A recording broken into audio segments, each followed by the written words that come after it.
Hello, hello, and welcome to this week's episode of The Hard Choice. Simple steps for showing up. My name is Brad Draper. I am your host.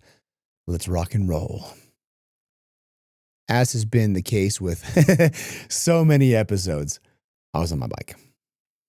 This one and the next episode happened to be on my bike. The previous episode was on my bike. In fact, all of these episodes, the last 4 or 5 weeks, they all came to me while I was on my bike this morning. So I'm actually recording all of these back to back to back to back to back, which is a blast to do. And I love ripping off a bunch of episodes because I have so much to say. And they're all on my mind, and I want to share these messages. They come to me, these topics of conversation, these podcast episodes, they come to me with a lot of force. And I typically know somebody, one of my listeners, one of you guys, needs to hear that message because it hits me like a ton of bricks. And when I'm riding along or thinking or pondering, when I'm reflecting, learning in the reflecting, I get these insights, these downloads, and it hits me like a 2x4 to the face. That's what I need to talk about. And I typically have it by way of a few words. And then the entire 15 minutes that I rip off is coming straight from the heart. It is unfiltered, unpracticed, highly practiced in speaking, but not curated by way of the message. I know the message that needs to be delivered, and I deliver it raw because I allow things to flow through me because I recognize that I am simply a vessel to transmute an idea to you.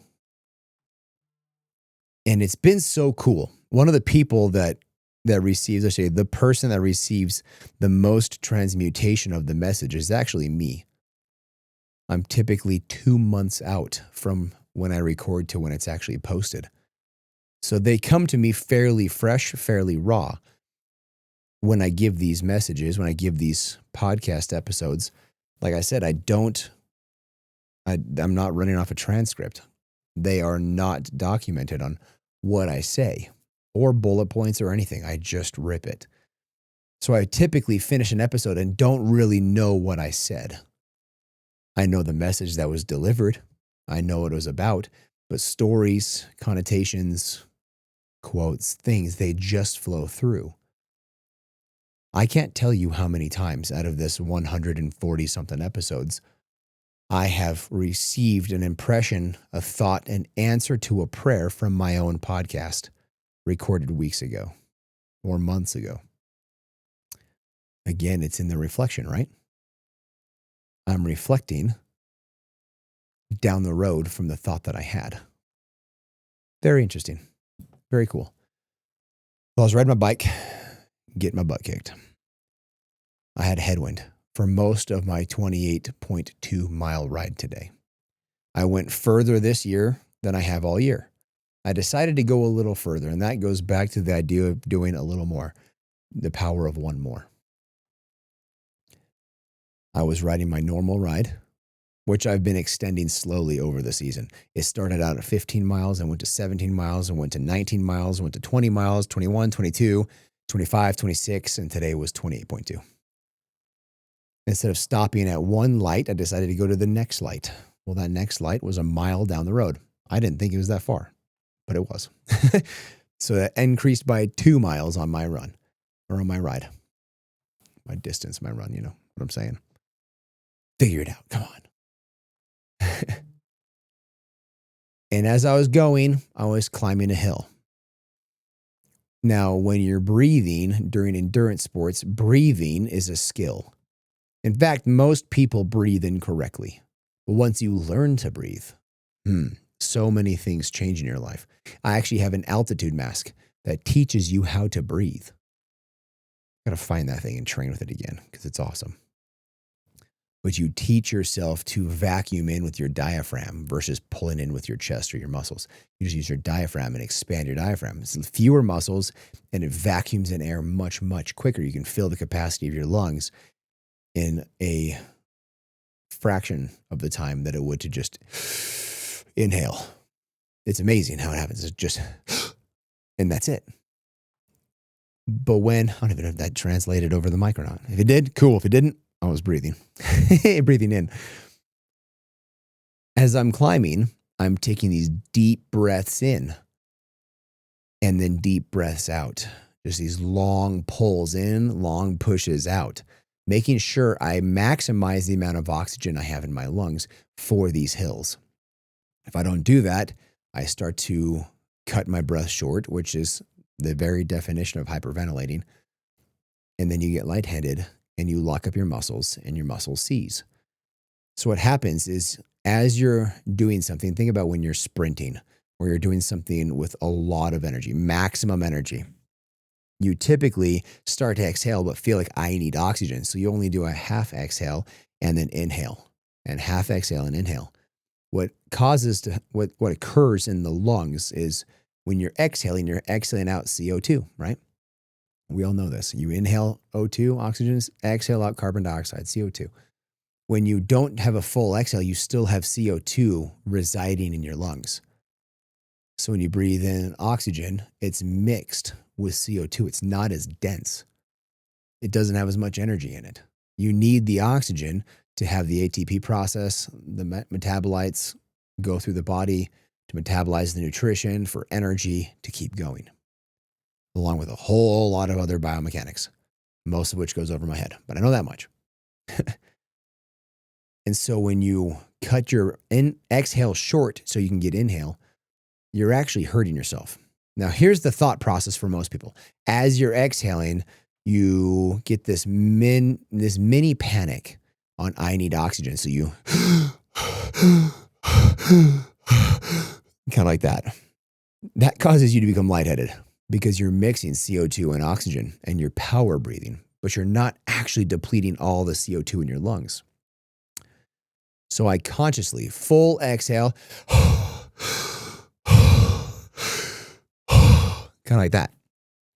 As you're doing that, you become more efficient. You fuel your body. You exhale the waste, the CO2, and inhale the energy, the O2. And as you do this, you become more efficient. You don't lock up your muscles as long as you have the correct electrolyte load, right? Before I have a bigger hill, I actually take a mouthful of electrolytes. That way I'm ready to rock. I've got the electrolytes in my body so I can transmute the energy from within my muscles, within my glycogen stores, within my glucose stores, all those things. So the idea that you must have a full exhale in order to have a full inhale kind of came through. That was my thought process. That's what I was thinking about. You must fully exhale to fully inhale. If you do not fully exhale, you will not have a full inhale. You will have a mixture of waste and life, death and life. If you just have CO2 in your lungs, you will die. Period. End of story. So if you don't fully exhale, you will have a mixture of death and life.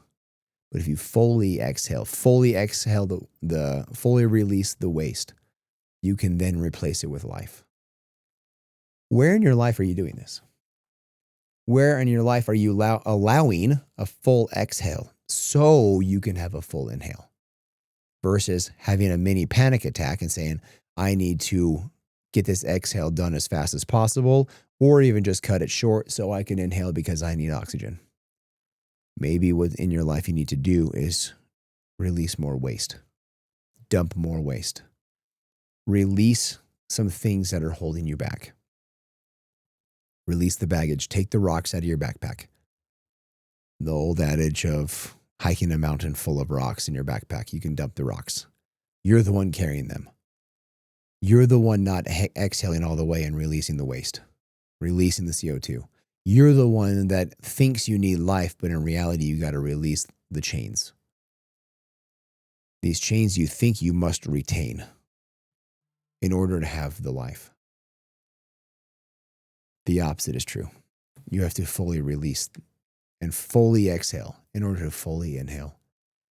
And this is the rhythm of life. The inhale, the exhale, the inhale, the exhale. Full strokes like a piston.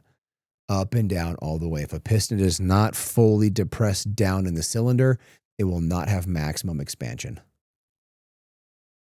Simple as that, right?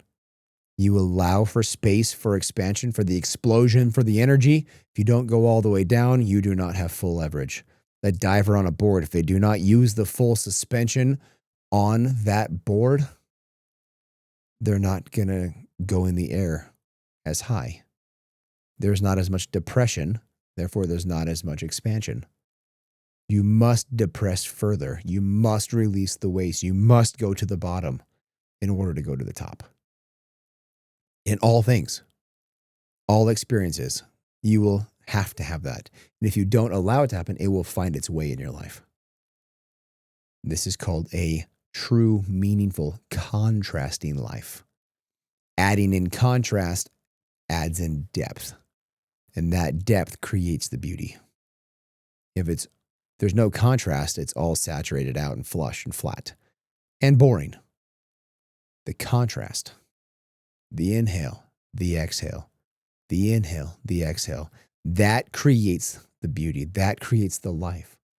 And how important it is that you allow these experiences to occur fully and not cut them short. So often we are in an exhale of an experience and we cut it short because we want so badly to have the inhale. But you need to wait. Some of the best breathing techniques on planet Earth to control your circadian rhythm, to control your nervous system, to control everything is box breathing. It is just symmetric exhale, hold, inhale, hold. Generally, it's known for 4 seconds exhale, 4 seconds hold, 4 seconds inhale, 4 seconds hold. Do that 5, 10, 15, 20 times. If you're feeling nervous, anxious, if your nerves are on fire, do that and they'll calm down. It's actually a breathing technique the Navy SEALs use to make sure their nervous system is at an even keel, right at equilibrium, so they can operate efficiently and maximally. This idea, this concept, this understanding is so important. I need you to understand, and I need you to apply. You need you to apply. Your family needs you to apply. Your employees need you to apply. If you do not yet have employees, I bet you will. Otherwise, you wouldn't be on this podcast. You wouldn't be listening to this because it would not reverberate within you. You are the one in your life. You are the transitional character. It's time you start acting like it. It's time you start doing the things necessary to actually have that transitional character come out and occur. That is what I have for you. I'm grateful for you. I'm grateful that you listen to these episodes, that you share them. It is so awesome that you do that, and it means so much to me. Reach out to me. Let's have a conversation. Mr. Brad Draper on all social media platforms. Like this thing, subscribe to it, download it for future listenings. Until next week, I love you guys. Bye.